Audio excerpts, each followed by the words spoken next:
충격적인 소식입니다. 일본에서 쌀값이 2배로 뛰었습니다. 60kg에 무려 24만 원. 일본 마트에는 품절 딱지가 붙고 남은 쌀은 일반 서민이 감당할 수 없는 가격입니다. 도시락 가게를 운영하던 한 중년 여성은 마트 진열대 앞에서 빈 봉투만 들고 눈물을 삼켰습니다. 그런데 그 순간 그녀의 눈에 들어온 건 낯선 봉지 하나, 바로 한국 쌀이었습니다. 그걸 집어든 순간 그녀의 인생에는 상상도 못한 변화가 시작됐습니다. 대체 무슨 일이 있었던 걸까요? 오늘의 사연 지금 시작합니다. 여러분의 구독과 좋아요는 저희 채널에 큰 힘이 됩니다. 저는 도쿄 시부야에서 작은 도시락 가게를 운영하는 미사코라고 합니다. 40대 중반의 평범한 일본 여성이에요. 15년 동안 한자리에서 혼자 도시락 가게를 운영하며 살아왔습니다. 남편과 사별한 후 이 작은 가게가 제 유일한 생계수단이었죠. 그날도 평소처럼 재료를 사러 동네 마트에 갔습니다. 도시락 가게에서 가장 중요한 것은 밥이죠. 매일 아침 신선한 쌀로 밥을 지어 도시락을 만들어 왔어요. 하지만 그날은 달랐습니다. 죄송합니다. 오늘은 쌀이 다 팔렸습니다. 점원의 말에 믿기지 않아 다시 물었습니다. 어제까진 충분했는데요. 언제쯤 들어올까요? 언제 들어올지 모릅니다. 최근 쌀값이 2배로 올랐거든요.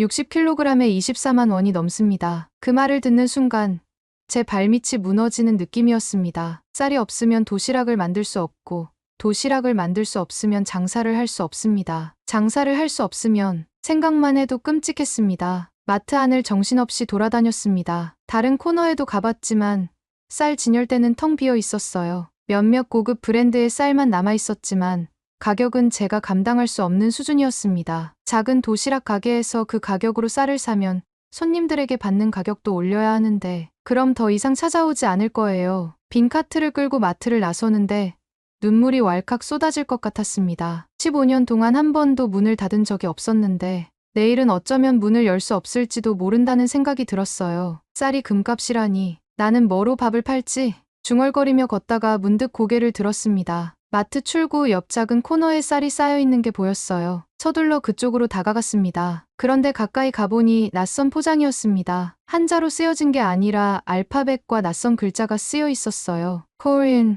Rice. 가격표를 보니 일본 쌀보다 훨씬 저렴했습니다. 하지만 외국 쌀이라니 도시락집을 찾는 손님들이 좋아할까요?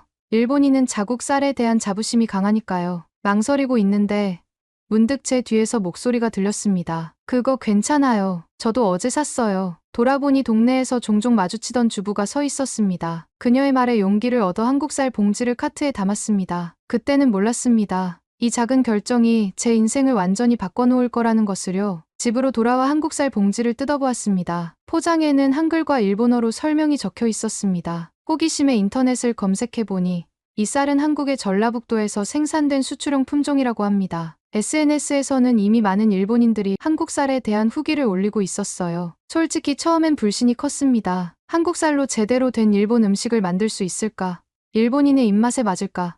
의심이 들었지만 다른 선택지가 없었어요. 내일 가게 문을 열기 위해서는 이 쌀로 도시락을 만들어야 했습니다. 쌀을 씻어보니 모양이 일본 쌀과 비슷하면서도 약간 달랐습니다. 더 투명하고 반짝이는 느낌이 들었어요. 씻은 쌀을 밥솥에 넣고 물을 부었습니다. 밤새 불안한 마음에 잠을 설쳤어요. 한국 쌀, 김치에만 어울리는 거 아냐? 아침 일찍 일어나 밥솥 뚜껑을 열었습니다. 그 순간 놀라운 향기가 퍼졌어요. 일본 쌀보다 더 구수하고 달콤한 향이 났습니다. 조심스럽게 한 숟가락 떠서 맛을 봤어요. 믿을 수 없었습니다. 식감이 부드럽고 찰기가 있으면서도 씹히는 맛이 좋았어요. 일본 쌀과는 분명히 달랐지만 나쁘지 않았습니다. 그래도 의심이 완전히 사라진 것은 아니었습니다. 일본인 손님들이 어떻게 반응할지 걱정되었어요. 한국 쌀로 만든 도시락이 손님들에게 어떻게 받아들여질지 불안했습니다. 하지만 가게 문을 열지 않을 수는 없었어요. 평소처럼 도시락을 준비했습니다. 밥을 담고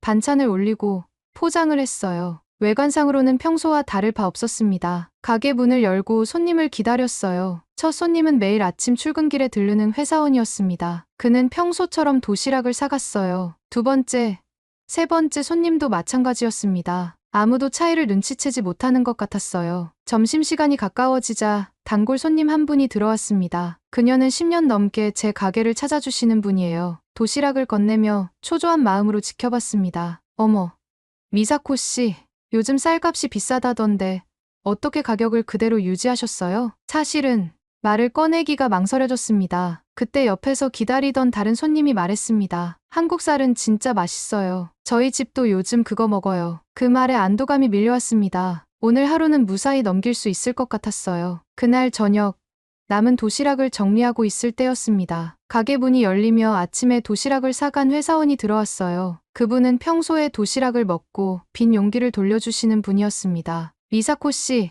오늘 밥이 달랐어요. 뭔가 특별했는데 비결이 있나요? 순간 가슴이 쿵 내려앉았습니다. 들켰구나 싶었죠. 그러나 그의 표정은 불만이 아니라 호기심과 만족감이 묻어 있었어요. 사실은 오늘부터 한국 쌀을 사용하기 시작했어요. 일본 쌀값이 너무 올라서. 솔직하게 말씀드리자 그는 놀란 표정을 지었습니다. 그리고는 잠시 생각하더니 미소를 지었어요. 그래서 그런가요?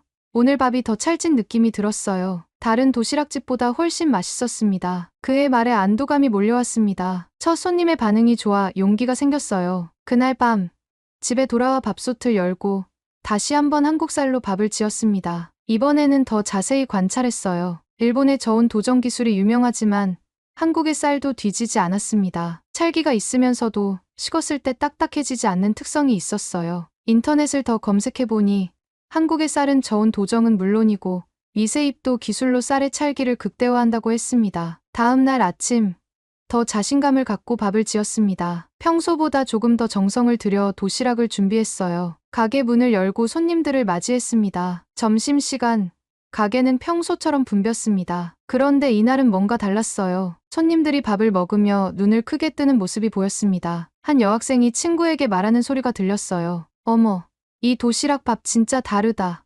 엄청 맛있는데? 그 말을 듣는 순간 갑자기 눈물이 나올 것 같았습니다. 15년 동안 도시락을 만들었지만 이렇게 직접적인 칭찬은 처음이었어요. 밥솥을 열며 생각했습니다. 나 아직 괜찮은 걸까? 그 순간 느꼈습니다. 이건 단순한 위기 탈출이 아니라 새로운 시작일지도 모른다는 것을요. 한국 쌀이 단순히 대체제가 아니라 제 가게에 새로운 가능성을 열어주고 있었습니다. 그날부터 조금씩 손님들에게 솔직하게 말하기 시작했습니다. 일본 쌀값이 오르는 상황과 한국 쌀을 사용하게 된 이유를요. 놀랍게도 대부분의 손님들은 이해해 주셨고 오히려 응원해 주셨습니다. 밤에 집에 돌아와 한국 쌀 봉지를 다시 살펴보았습니다. 한국어로 쓰인 글자들과 작은 태극 문양이 제 눈에 들어왔어요. 이 작은 봉지가 제 인생에 큰 변화를 가져올 줄은 생각도 못했습니다. 한국 쌀을 사용하기 시작한 지 일주일이 지났습니다. 놀라운 변화가 생겼어요. 손님들이 점점 늘어나기 시작했습니다. 평소에는 점심시간에 20-30개 정도의 도시락이 팔렸는데 이제는 50개 이상 팔리고 있었어요. 더 놀라운 것은 SNS 가게가 화제가 되기 시작했다는 점입니다. 어느 날 한 대학생이 제 가게 도시락 사진을 찍어 SNS에 올렸어요. 쌀값 폭등 시대, 여전히 맛있고 저렴한 도시락을 파는 숨은 맛집이라는 제목과 함께요. 그 게시물이 일본 주부 커뮤니티에서 화제가 되었습니다. 많은 사람들이 궁금해했어요. 어떻게 이런 시기에 맛있는 도시락을 저렴하게 팔 수 있는지요. 몇몇 손님들이 직접 물어보기도 했습니다. 미사코 씨, 비결이 뭐예요? 다른 가게들은 다 가격을 올리거나 양을 줄였는데 처음에는 조심스러웠지만 이제는 당당하게 말했습니다. 한국 쌀로 만들었어요. 맛이 좋고 가격도 합리적이에요. 놀랍게도 그 대답을 들은 손님들의 반응은 긍정적이었습니다. 어떤 분은 더 궁금해했어요. 한국 쌀이요.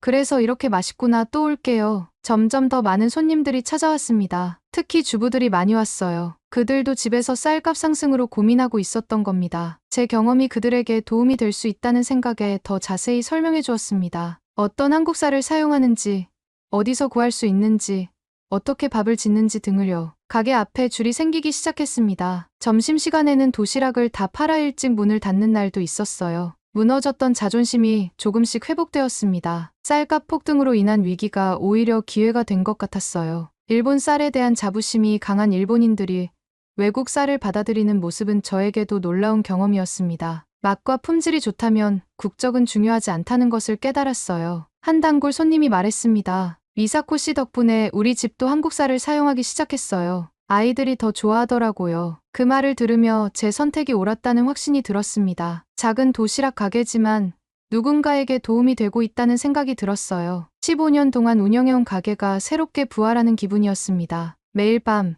다음날 판매할 도시락 수량을 조금씩 늘려갔습니다. 처음으로 아르바이트 직원을 고용할 생각도 하게 됐어요. 한국쌀 도입은 단순한 위기 극복을 넘어 제 사업의 성장으로 이어지고 있었습니다. 가게가 번창하면서 한국 쌀에 대한 저의 관심은 더욱 깊어졌습니다. 어떻게 이렇게 맛있는 쌀이 만들어지는지, 일본 쌀과는 무엇이 다른지 궁금했어요. 인터넷으로 검색하는 것만으로는 한계가 있었습니다. 그래서 과감한 결정을 내렸어요. 직접 한국에 가보기로 한 것입니다. 20년 넘게 일본을 떠나본 적이 없었던 저에게는 큰 도전이었습니다. 하지만 제 도시락 가게의 미래를 위해 필요한 여정이라고 생각했어요. 비행기 표를 예약하고 짧은 여행 계획을 세웠습니다. 인천공항에 도착했을 때 낯선 언어와 문화에 조금 당황스러웠습니다. 하지만 미리 연락을 취해둔 한국농업진흥청 직원이 저를 마중 나와 있었어요. 그는 영어와 일본어를 조금 할 줄 알았기 때문에 의사소통에는 큰 문제가 없었습니다. 다음 날 미리 예약한 스마트팜을 방문했습니다. 눈앞에 펼쳐진 광경은 상상했던 것과 완전히 달랐어요. 일본의 노는 대부분 고령 농부들이 관리하는 소규모 전통적 방식이었지만 이곳은 완전히 달랐습니다. 넓은 들판에는 자동화된 놈과 드론이 날아다니고 있었어요. 센서가 설치되어 실시간으로 온도, 습도, 토양 상태를 모니터링하고 있었습니다. 농부들은 태블릿을 들고 다니며 데이터를 확인하고 있었죠. 우리는 ICT 기술을 농업에 적극 도입했습니다. 이를 통해 생산량도 늘리고 품질도 유지할 수 있어요. 안내하는 젊은 농부의 설명에 정말 놀랐습니다. 그의 나이는 30 초반으로 보였어요. 일본에서는 대부분 60대 이상의 고령 농부들이 논을 관리하는데 이곳에서는 젊은 농부들이 첨단 기술을 활용해 농사를 짓고 있었습니다. 일본은 이렇게 늙었는데 여긴 왜 이렇게 살아있지? 제 생각이 얼굴에 드러났나 봅니다. 젊은 농부가 미소를 지으며 말했어요. 우린 쌀을 기계로 키우지 않아요. 정성으로 키워요. 기술은 그저 우리의 정성을 효율적으로 전달하는 도구일 뿐이죠. 그 말이 가슴에 와닿았습니다. 기술과 정성이 조화를 이루는 모습이 인상적이었어요. 논을 둘러본 후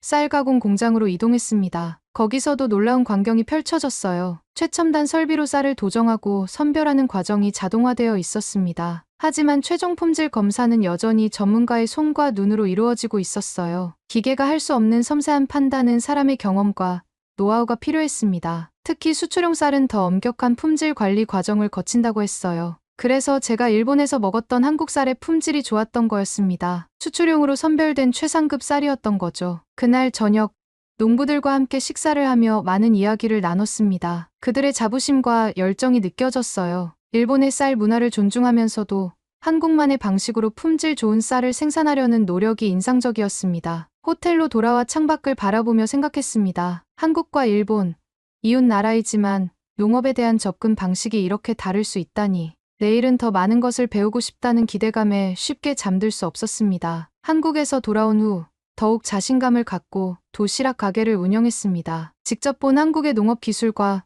농부들의 이야기를 손님들에게 들려주었어요. 많은 분들이 흥미롭게 들어주셨고 한국 쌀에 대한 인식도 점점 좋아졌습니다. 그러나 어느 날 예상치 못한 일이 벌어졌습니다. 지역 신문에 일본 식탁의 위기 한국쌀 침공이라는 제목의 기사가 실린 것입니다. 기사는 한국쌀이 일본 시장을 잠식하고 있다며 우려의 목소리를 담고 있었어요. 특히 제 가게가 한국쌀을 홍보하는 선두 주자로 언급되어 있었습니다. 처음에는 당황스러웠습니다. 제가 단지 생계를 위해 내린 선택이 이렇게 정치적인 문제로 비화될 줄은 몰랐거든요. 더 충격적인 것은 다음 날 아침 가게 앞에 일본 쌀을 지켜라라는 문구가 적힌 포스터가 붙어 있는 것을 발견한 일이었습니다. 몇몇 보수적인 손님들은 더 이상 오지 않았고 SNS 가게를 비난하는 댓글들이 올라오기 시작했습니다. 일본인이 한국 제품을 홍보한다니 수치스럽다. 우리 쌀을 버리고 한국 쌀을 선택한 배신자라는 악성 댓글들이 있었어요. 그날 저녁 울며 가게 문을 닫았습니다. 단지 살아남기 위해 내린 선택이 왜 이런 결과를 가져왔는지 이해할 수 없었어요. 집에 돌아와 침대에 누워 생각했습니다. 포기해야 할까?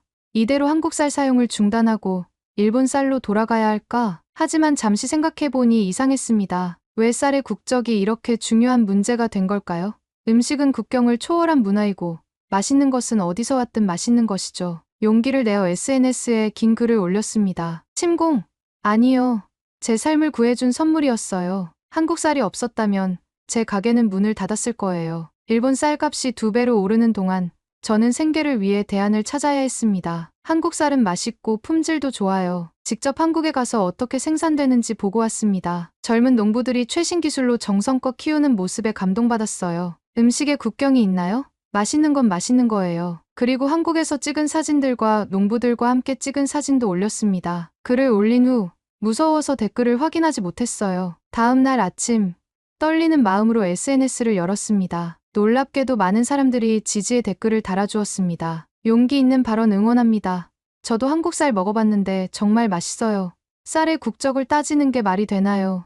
등의 댓글이 이어졌어요. 특히 감동적인 것은 많은 젊은 일본인들이 제 편을 들어준 것이었습니다. 그들은 오히려 보수 언론의 편향된 보도를 비판하며 식량 안보와 다양성의 중요성을 이야기했어요. 그날 평소보다 더 일찍 가게 문을 열었습니다. 혹시 누가 찾아올지 두려웠지만 포기하고 싶지 않았어요. 놀랍게도 그날은 평소보다 더 많은 손님이 찾아왔습니다. 제 SNS 글을 보고 응원하러 왔다는 분들이 많았어요. 억울함과 분노가 있었지만 그것을 말할 수 있는 용기를 냈다는 것이 중요했습니다. 그리고 그 용기는 더 많은 사람들의 마음을 열어주었어요. SNS에 올린 제 이야기는 예상보다 훨씬 더 큰 반향을 일으켰습니다. 일본 전역에 많은 사람들이 공유하기 시작했고 심지어 몇몇 온라인 매체에서 저를 인터뷰하고 싶다는 연락이 왔어요. 처음에는 부담스러웠지만 제 경험이 비슷한 상황에 처한 다른 사람들에게 도움이 될 수 있다는 생각에 인터뷰에 응했습니다. 미사코 씨, 어떻게 쌀 한 봉지로 가게를 살릴 생각을 하셨나요?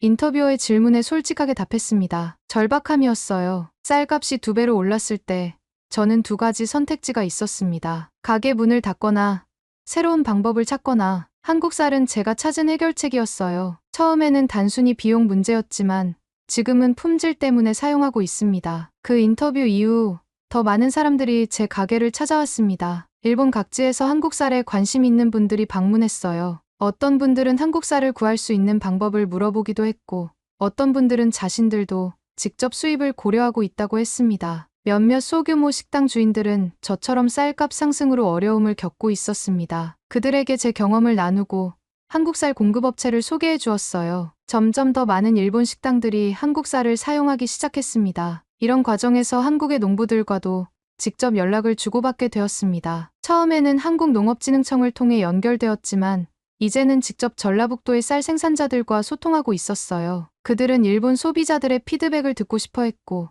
저는 그 중간 역할을 하게 되었습니다. 주변의 조롱과 비난도 여전히 있었지만 그것을 넘어설 수 있는 확신과 신념이 생겼습니다. 제가 하는 일이 단순히 장사가 아니라 한일 양국의 식문화를 연결하는 다리 역할이라고 생각하기 시작했어요. 어느 날 지역 상공회의소에서 작은 강연을 해달라는 부탁을 받았습니다. 처음에는 거절하려 했지만 용기를 내어 수락했어요. 50명 정도의 청중 앞에서 떨리는 목소리로 제 이야기를 시작했습니다. 밥 한 공기로 제 삶이 바뀌었어요. 한국 쌀은 단순한 식재료가 아니라 제게는 새로운 시작이었습니다. 강연이 끝나고 많은 분들이 박수를 보내주셨습니다. 몇몇 분들은 눈물을 흘리기도 했어요. 그들도 비슷한 어려움을 겪고 있었던 겁니다. 강연 후 여러분들이 다가와 감사 인사를 전했습니다. 집으로 돌아오는 길, 문득 15년 전 도시락 가게를 시작했을 때가 생각났습니다. 그때는 단순히 생계를 위해 시작했던 일이었는데 이제는 많은 사람들에게 영감을 주는 이야기가 되었어요. 한국 쌀 한 봉지가 제 인생을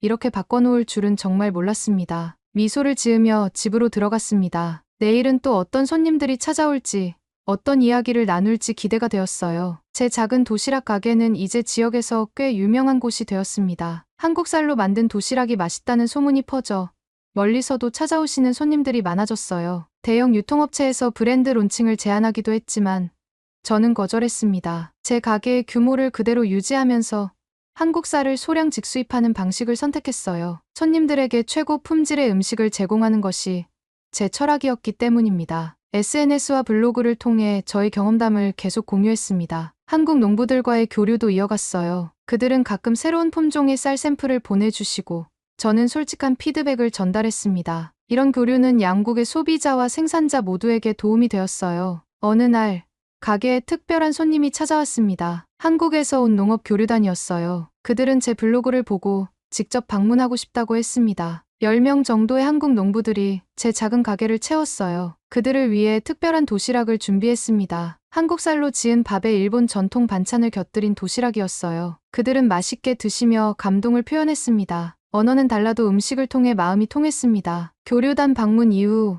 저는 더 큰 영감을 받았습니다. 단순히 쌀을 판매하는 것이 아니라 음식을 통해 사람들의 마음을 연결하는 일을 하고 싶어졌어요. 그래서 국경을 넘은 도시락 프로젝트를 시작했습니다. 한 달에 한 번 한국과 일본의 식재료를 융합한 특별 도시락을 만들어 판매하기 시작했어요. 판매 수익의 일부는 양국의 청년 농부들을 지원하는 데 사용했습니다. 이 프로젝트는 생각보다 큰 호응을 얻었어요. 도시락을 싸는 내 손끝에서 한일의 마음이 연결되고 있다는 걸 느껴요. 블로그에 이렇게 썼더니 많은 분들이 공감 댓글을 달아주셨습니다. 음식이 가진 힘, 국경을 초월하는 문화의 힘을 많은 사람들이 느끼고 있었던 거죠. 이제 저는 매일 새벽 한국쌀 봉지를 꺼내 밥을 짓습니다. 도시락을 포장하며 오늘도 누군가를 위로할 수 있을까 생각해요. 처음에는 단순히 생존을 위한 선택이었지만 이제는 제 삶의 의미가 되었습니다. 가게 한쪽에는 한국 농부들이 보내준 작은 태극기가 놓여 있습니다. 그 옆에는 일본 국기도 함께 있어요. 두 국기 사이에는